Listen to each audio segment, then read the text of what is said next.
যারা নেচে গিয়ে কীর্তন করছে তারা আনন্দ পাইছেন? পেয়েছেন? যারা নেচে গিয়ে কীর্তন করছে তাদের হাত তুলে দিই কারা কারা দেখছেন? এই যে এই কয়জনে আনন্দ পাইছে। তার মানে যারা নাচে গিয়ে কীর্তন করেন নাই তারা আনন্দ পান নাই। তার মানে বুঝতে পারছেন? আপনারা আসছেন ঠিকই, সবাই যাচ্ছে আমিও যাই ওরকম, কিন্তু না, আমাদের এখানে এসে আনন্দ করতে হবে। আমি আমার যদিও দেরি হয়ে আসতে, আসলে আমি অর্চন করতে একটু সময় লাগে। আজকে কী করেছি, ফুল তুলসী দিয়ে চলে আসছি, আর আরতি করি নাই। কারণ কি, সবাই চলে যাচ্ছে, হয়তো পাবো না কীর্তন, তাই দৌড়ে চলে আসছি। কারণ এই যে কীর্তন যদি চলে যায়, এই একটা মাস যদি চলে যায়, আমরা কি ফিরে পাবো? এই যে আনন্দটা ফিরে পাবো? তাহলে আমাদের কি করতে হবে? কীর্তনে আসতে হবে। এবং আজকে দেখেছি অনেকে হাততালি দিয়ে কীর্তন করেছেন, আমি দেখছি মাথা দিয়ে অনেকে করেছেন, এটা খুবই ভালো। কারণ আমাদের মহাপ্রভু বলেছেন, হ্যাঁ, 10-5 মিলে নিজে ধারেতে বসিয়া কীর্তন করো সবাই হাতে তালি দিয়া। হাততালি দিয়া কীর্তন করলে কি হয়? হাতের যে খারাপ রেখাগুলো আছে না, এই রেখাগুলো দূর হয়ে যায়। হরি হরি বল। যারা হাততালি দিয়ে কীর্তন করবেন, আপনাদের হাতের মধ্যে যত বাজে রেখাগুলো আছে সেগুলো দূর হয়ে যাবে। হরি হরি বল। তাহলে সবাই হাততালি দিয়ে কীর্তন করবেন তো? হরি বল, হরে কৃষ্ণ। তো এই হরিনাম হচ্ছে কি? হরিনাম করলে আমাদের কি হয়? হরিনাম করলে ভগবানের চিন্তা হয়, তখন আমাদের ভিতরে অহংকার, দম্ভ, এই ভাবগুলো দূর হয়ে যায়। এই প্রসঙ্গে একটি রামায়ণের আছে, যেমন রাবণ সীতাকে কী করতে চাচ্ছে? তার চরিত্র হরণ করতে চাচ্ছে। তো যখন সে সীতার কাছে যাচ্ছে, বিভিন্ন রূপ ধরে যাচ্ছে।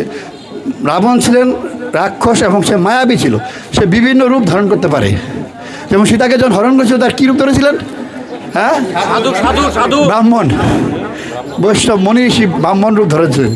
ধরে কী করেছেন? সীতাদেবীকে হরণ করে নিয়ে আসছে। এখন নিয়ে গিয়ে তাকে চরিত্র হরণ করবেন। কিন্তু সীতা দেবী তো একপতি ব্রতা, সে রামকে ছাড়া কিচ্ছু বোঝে না, তার হৃদয়ে শুধু রাম আর রাম। ঠিক আছে, তো বিভিন্ন রূপ ধরে যাচ্ছে, কার কাছে? সীতাদের কাছে। সীতাকে কোনোভাবেই কি আয়ত্তে আনতে পারছেন না। তো বিভীষণ দেখছে এই কাহিনীটা। তো বিভীষণ বলছে, কি দাদা, তো বল কী হয়েছে? তুমি তো সীতাকে আপন করে নেওয়ার জন্য কত রূপ ধরে যাচ্ছ, অনেক রূপ ধরে যাচ্ছ, কিন্তু সীতা তো তোমার বসে আসছে না। তো তুমি একটা কাজ করো না, সেটা তো একমাত্র রামের ভক্ত, তো তুমি তো বিভিন্ন রূপ ধরে যাচ্ছ, তো রামের রূপটা ধরে যাও।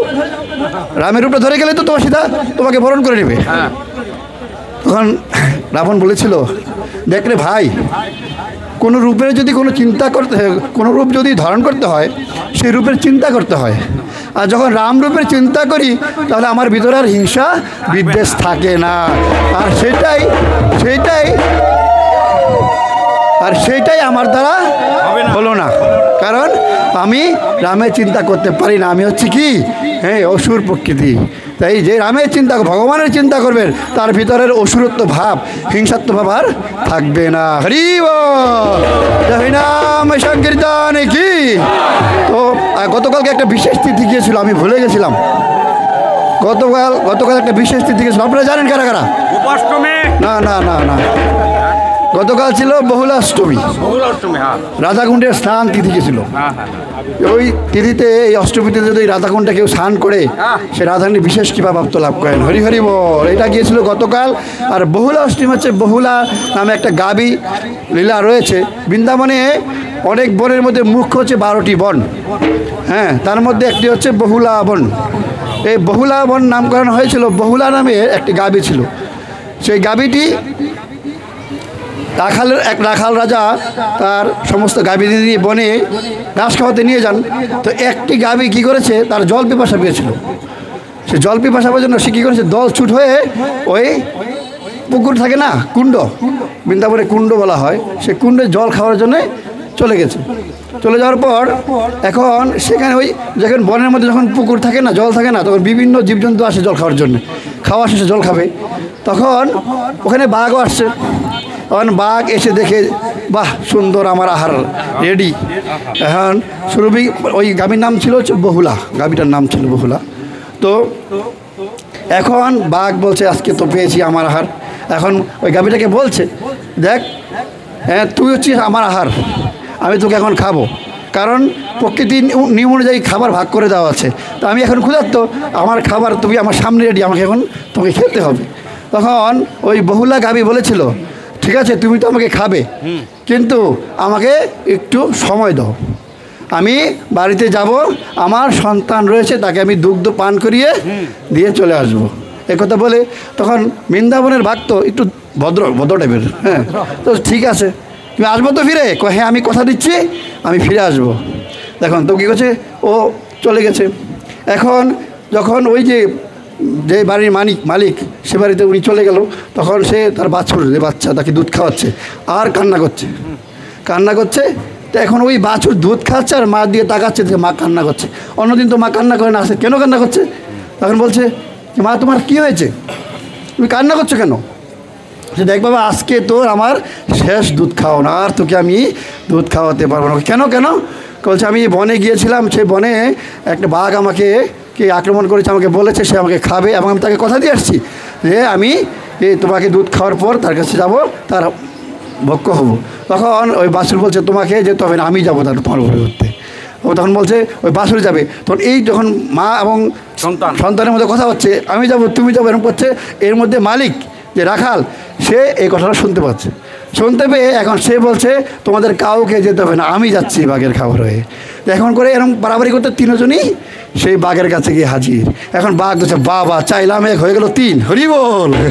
বাঘের তো মহা খুশি। এখন বাঘ কাকে খাবে? এখন সবাই বলছে আমাকে খাও। গাভী বলছে আমাকে খাও, আর বাছুর বলছে আমাকে খাও, আর যে মালিক গোমাতার যিনি পালনকর্তা তিনি বলছেন না আমাকে আগে খাও, কারণ এদেরকে আমি পালন করি, হ্যাঁ তুমি আমাকে খাও। তো এইভাবে তিনজনের মধ্যে খুব কম্পিটিশন থাকে, মানে বাঘ বিভ্রান্তিতে পড়ে গেছে কাকে আগে খাবে।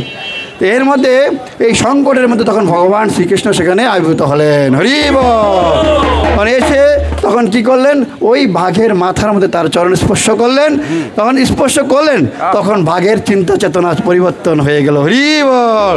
তখন বাঘ হাউমাউ করে কান্না করছে, হে প্রভু আমার ভুল হয়ে গেছে, হ্যাঁ আমি কি ক্ষুধার জ্বালায় আমি একটা জীবকে হত্যা খেতে চেয়েছিলাম, হ্যাঁ আপনার কৃপায় আপনার চরণ স্পর্শে আমার সেই চেতনা পরিবর্তন হয়েছে, হ্যাঁ আমি আর এই কাজ করবো, আমাকে আপনি ক্ষমা করুন, হরি বল। এভাবে ভগবান শ্রীকৃষ্ণ আবির্ভূত হয়ে এই বাঘকে এবং তার বগলা যে গাভী এবং সন্তান সকলকে তিনি রক্ষা করলেন, হরি বল। তো যেই বনে লীলাটা হয়েছিল সেটা হচ্ছে বহুলা বন, ওই গোমাতার নামে রাখা হয়েছিল বহুলা বন, সেই বৃন্দাবনে অবস্থিত। সেই বহুলা অষ্টমী হচ্ছে গতকাল গিয়েছিল, এবং রাধাকুণ্ডের স্নানযাত্রা তিথিও গতকাল গিয়েছিল। আমরা কালকে লীলা বলতে পারতাম, আসলে মনে ছিল না, বলতে পারিনি, এই জন্য দুঃখিত।